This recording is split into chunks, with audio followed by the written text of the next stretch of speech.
Welcome friends, মাই simple cooking চ্যানেলে আপনাদের সকলকে স্বাগত জানিয়ে আজকের ভিডিওটি আমি শুরু করছি। আজ আমি আপনাদের জন্য নিয়ে এসেছি চিকেনের ঝোল। চিকেনের ঝোল আপনারা অনেক রকমভাবে করেছেন, কিন্তু আমি যেভাবে চিকেনের ঝোলটা রান্না করলাম সেইভাবে একবার চিকেনের ঝোলটা তৈরি করে দেখুন। চিকেনের মধ্যে কিন্তু চিকেনের যে আঁশটে গন্ধ সেটা থাকবে না, আর খুব সহজে দারুণ স্বাদে এই চিকেনটা রান্না করা যায়।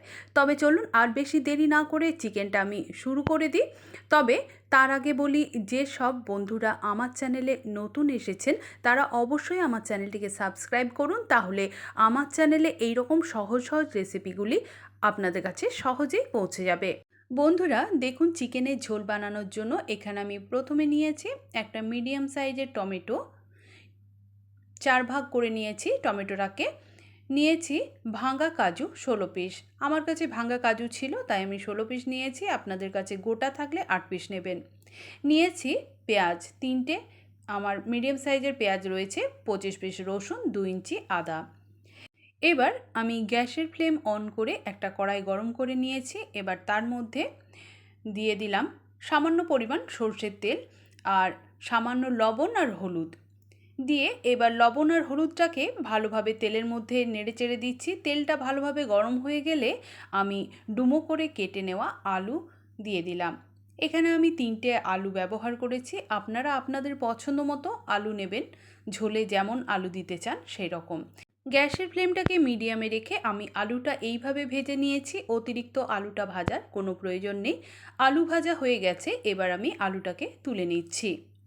আলু ভেজে তুলে নেওয়ার পর আমি ওই তেলের মধ্যেই দিয়ে দেব কেটে রাখা পেঁয়াজ, রসুন, আদা, কাজু আর টমেটো।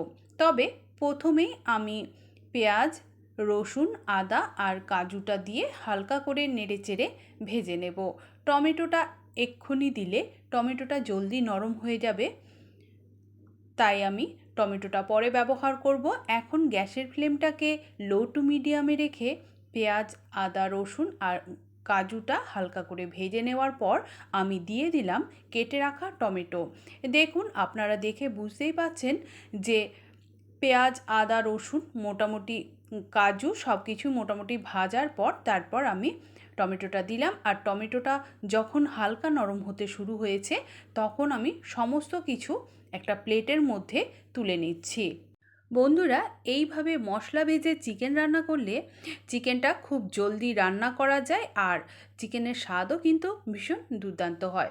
মশলাটা ভেজে একটা প্লেটের মধ্যে আমি তুলে নিলাম। এবার এটাকে আমি ঠান্ডা হতে দেব কিছুক্ষণের জন্য। বন্ধুরা দেখুন, আপনাদেরকে আমি কাছের থেকে দেখিয়ে দিচ্ছি ঠিক কী রকমভাবে মশলাটা ভেজে নিতে হবে। অতিরিক্ত ফ্রাই করবেন না, আবার কমও ফ্রাই করবেন না। এবার দেখুন, এখানে আমি নিয়েছি 800 গ্রাম চিকেন। চিকেনটা আমি ধুয়ে জল ঝরিয়ে রেখেছি। এখন আমি চিকেনটাকে ম্যারিনেট করে নেব। তাই যে কড়াইয়ের মধ্যে আমি মশলা ভাজলাম, গ্যাসের ফ্লেমটা বন্ধ করে তারপর ওই কড়াইয়ের মধ্যে আমি চিকেনটাকে ম্যারিনেট করে নিচ্ছি। দিয়ে দিলাম পরিমাণ মতো লবণ, হলুদ, আর দিচ্ছি হাফ লেবুর রস। লেবুর রসটা কিন্তু অবশ্যই ব্যবহার করবেন, তাহলে চিকেনের মধ্যে যে আঁশটে গন্ধ সেটা আর থাকে না। এবার আমি দিয়ে দিলাম 4 টেবিল স্পুনের মতো সর্ষের তেল। এবার সব কিছুকে আমি খুব ভালোভাবে মিশিয়ে নিচ্ছি। তারপর এটাকে 10 মিনিটের মতো রেখে দিলেই হবে। এটাকে আমি ঢাকা দিয়ে 10 মিনিটের জন্য রেখে দিলাম। দেখুন বন্ধুরা, আমি 10 মিনিট পর চলে এসেছি। এখন কড়াই সরিয়ে দিয়ে গ্যাসের ফ্লেম অন করে একটা প্রেসার কুকার বসিয়ে দিলাম। প্রেসার কুকার ভালোভাবে গরম হয়ে যাওয়ার পর আমি একটু বেশি পরিমাণ সর্ষের তেল দিয়ে দিলাম। এবার আমি এখানে কিছু ফোড়নের জন্য নিয়েছি, তার মধ্যে রয়েছে 4টে লবঙ্গ, 2টো এলাচ, সামান্য দারচিনি, 1 টিস্পুন গোটা জিরে, একটা শুকনো লঙ্কা, 2টো তেজপাতা। তেল ভালোভাবে গরম হয়ে গেছে। এখন আমি গ্যাসের ফ্লেমটাকে লোতে করে তারপর ফোড়নটা তেলের মধ্যে দিয়ে দিলাম। এবার আমি ফোড়নটাকে একটু নেড়েচেড়ে ভেজে নিলাম। বন্ধুরা, চিকেন যখন রান্না করবেন তখন অবশ্যই সর্ষের তেলের পরিমাণটা একটু বেশি দেবেন। মাটনের থেকে চিকেন রান্নায় সর্ষের তেলের পরিমাণটা একটু বেশি লাগে। ফোড়ন থেকে যখন সুন্দর গন্ধ বেরিয়ে এসেছে তখন আমি ম্যারিনেট করে নেওয়া চিকেনটা সবটাই দিয়ে দিলাম। এবার গ্যাসের ফ্লেমটাকে মিডিয়ামে করে দিয়ে চিকেনটাকে আমি নেড়েচেড়ে ভেজে নিচ্ছি। তবে ঘন ঘন চিকেনটা নাড়বেন না, চিকেনটা কিন্তু নরম তো, তাই চিকেনটা ভেঙে যাওয়ার চান্স থাকে, তাই একবার করে নেড়ে চেড়ে ভেজে নেবেন। আর চিকেনটাকে অতিরিক্ত ভাজার প্রয়োজন নেই। চিকেনটা এখন ভাজা হতে থাক, এদিকে মশলা ঠান্ডা হয়ে গেছে। এখন আমি মশলাটাকে মিক্সিং জারের মধ্যে পেস্ট করে নিচ্ছি। সমস্ত মশলা মিক্সিং জারে তুলে নিয়েছি, তবে জল ছাড়াই এই মশলাটা আমি এখন পেস্ট করে নেব। দেখুন মশলাটা খুব সুন্দরভাবে একটা মিহি পেস্ট তৈরি করা হয়ে গেছে। আর এইদিকে দেখুন চিকেনটাও আমার কিন্তু অনেকখানি ভাজা হয়ে গেছে। চিকেনটার মধ্যে একটু কালারটা চেঞ্জ হলেই বুঝে নিতে হবে চিকেনটা ভাজা হয়ে গেছে। চিকেনের থেকে যে জলটা ছাড়ে সেটা হালকা শুকিয়ে গেলেই হবে, তখনই বুঝে নিতে হবে ওর থেকে চিকেন বেশি আর ভাজার প্রয়োজন নেই। এবার পেস্ট করে নেওয়া মশলা ওই ভাজা চিকেনের মধ্যে আমি দিয়ে দিলাম। এখন আমি গ্যাসের ফ্লেমটাকে লো টু মিডিয়ামে করে দিয়েছি। পেস্ট করে নেওয়া সমস্ত মশলা আমি চিকেনের মধ্যে দিয়ে দিলাম, আর মিক্সিং জারের মধ্যে সামান্য একটু জল দিয়ে সেটাকেও আমি দিয়ে দিলাম। এবার শুধুমাত্র মশলাটাকে আমি চিকেনের মধ্যে মাখিয়ে দিলাম, ব্যাস। তারপর আমি বাকি মশলাগুলো দেব। অতিরিক্ত এক্ষুনি মশলাটাকে কষানোর কোনো প্রয়োজন নেই। এবার আমি দিয়ে দিলাম পরিমাণ মতো লবণ। লবণটা আমি তেলের মধ্যে দিয়েছিলাম কড়াইয়ে যখন আমি মশলা ভাজি তখন, তাই এখন বুঝে লবণটা ব্যবহার করতে হবে। 1/2 টেবিল স্পুন দিয়ে দিলাম হলুদের গুঁড়ো, 1/2 টেবিল স্পুন দিলাম জিরের গুঁড়ো, আর 1/2 টেবিল স্পুনের থেকে একটু বেশি পরিমাণ দিলাম ধনের গুঁড়ো। দিয়ে দিচ্ছি 1/2 টেবিল স্পুন চিনি। চিনি তো রান্নার স্বাদকে ব্যালেন্সে রাখতে সাহায্য করে। আর দিয়ে দিলাম 1/2 টেবিল স্পুন কাশ্মীরি মির্চের গুঁড়ো। আর এটা দিলাম মিট মশলা 1/2 টেবিল স্পুন। চিকেন মশলা ব্যবহারের চাইতে মিট মশলা চিকেনের মধ্যে ব্যবহার করবেন, দেখবেন ভীষণ ভালো হয়। এবার আমি গ্যাসের ফ্লেমটাকে লো টু মিডিয়ামে রেখে মশলাটা একটু কষিয়ে নিচ্ছি। আর এখানে আমি 8 পিস কাঁচা পাকা লঙ্কা চিড়ে ব্যবহার করলাম। তবে আপনারা যদি ঝালটা খেতে পছন্দ করেন সেক্ষেত্রে যখন মশলাটা ভেজেছিলেন তখনই লঙ্কাটা একটু ফ্রাই করে সব কিছুর সাথে পেস্ট করে নিতে পারেন। সমস্ত মশলা দিয়ে একটু নেড়ে চেড়ে গ্যাসের ফ্লেমটাকে লো টু মিডিয়ামে রেখেই এটাকে আমি ঢাকা দিয়ে রেখে দিয়েছিলাম 7-8 সেকেন্ডের মতো। তারপর আমি 7-8 সেকেন্ড পর এসে এবার একটু নাড়াচাড়া করে দিচ্ছি। মশলা যাতে পুড়ে না যায় তার জন্য আমি এবার সামান্য পরিমাণ একটু জল ব্যবহার করলাম। জলটা দিয়ে আমি আবারও নেড়েচেড়ে দিলাম। বন্ধুরা, এই চিকেনটা রান্না করতে কিন্তু ভীষণ মজা লাগে, কারণ এই চিকেনটা খুব সহজেই রান্না হয়ে যায়। দেখুন জলটা দেওয়ার পর আমি একবার নেড়েচেড়ে দিয়ে তারপর ভেজে রাখা আলুগুলো দিয়েও আমি সব কিছুর সাথে মিশিয়ে দিচ্ছি ভালোভাবে নেড়েচেড়ে।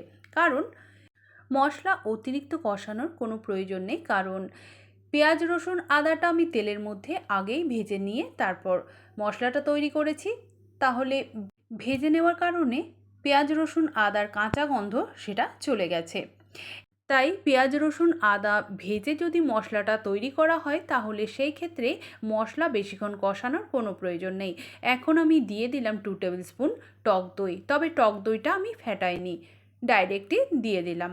দইটা দিয়ে একটু নেড়ে চেড়ে এবার আমি এটাকে 4 সেকেন্ডের মতো ঢাকা দিয়ে রেখে দিয়েছিলাম গ্যাসের ফ্লেমটা লো টু মিডিয়ামে রেখেই। দেখুন বন্ধুরা, মশলাটা খুব ভালোভাবে আমার কষানো হয়ে গেছে, মশলা থেকে তেল ছাড়তে শুরু করে দিয়েছে। এখন আমি দিয়ে দিচ্ছি যে কড়াইয়ে আমি চিকেনটাকে ম্যারিনেট করে রেখেছিলাম, সেই কড়াইয়ে সামান্য জল দিয়ে সেটাকে আমি দিয়ে দিলাম। আর আবারও আমি সামান্য নাড়াচাড়া করে দিচ্ছি। বন্ধুরা দেখুন মশলাটা এখন আমার সুন্দরভাবে কষানো হয়ে গেছে। আর এই মশলাটা আমি মাত্র 15 মিনিট কষিয়েছি, মানে মশলাগুলো দিতে দিতে আমি একবার করে নেড়েচেড়ে দিয়েছি, তাহলে কিন্তু মশলা আমার ভালোভাবে কষানো হয়ে গেছে। এবার আমি নিয়েছি আধখানা জায়ফল, তবে আমি আধখানা জায়ফলটা ব্যবহার করব না, আধখানা আমি জায়ফল ব্যবহার করেছি এইভাবে গ্রেটারের সাহায্যে গ্রেট করে। আর দিয়ে দিলাম খুব সামান্য গরম মশলা গুঁড়ো। যেহেতু আমি ফোড়নে গোটা গরম মশলা ব্যবহার করেছি তাই আমি খুব সামান্য গরম মশলা দিলাম।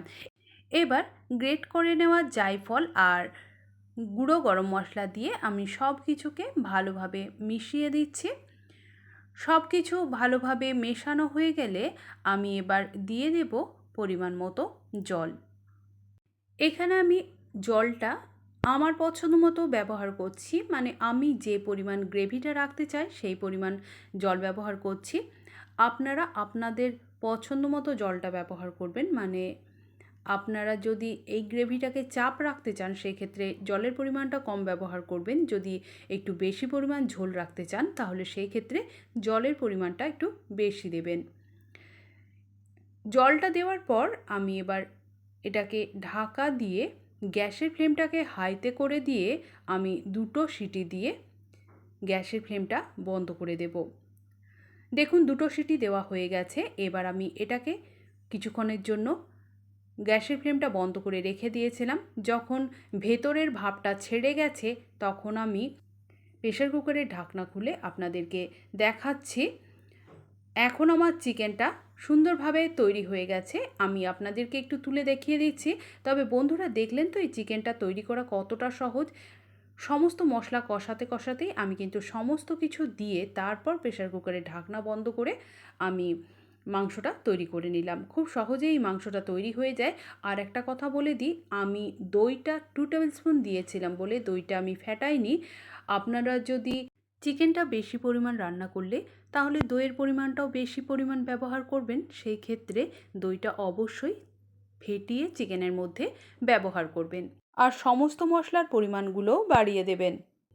বন্ধুরা, আপনারা তো দেখেই নিলেন আমি কতটা সহজে কত সুন্দরভাবে চিকেনের ঝোলটা তৈরি করলাম। এইভাবে আপনারাও একবার তৈরি করে দেখুন। কাল তো সানডে, অবশ্যই এটা তৈরি করে খান আর পরিবারের সকলকে খাওয়ান। খুব ভালো লাগবে আর খুব সহজেই তৈরি হয়ে যাবে।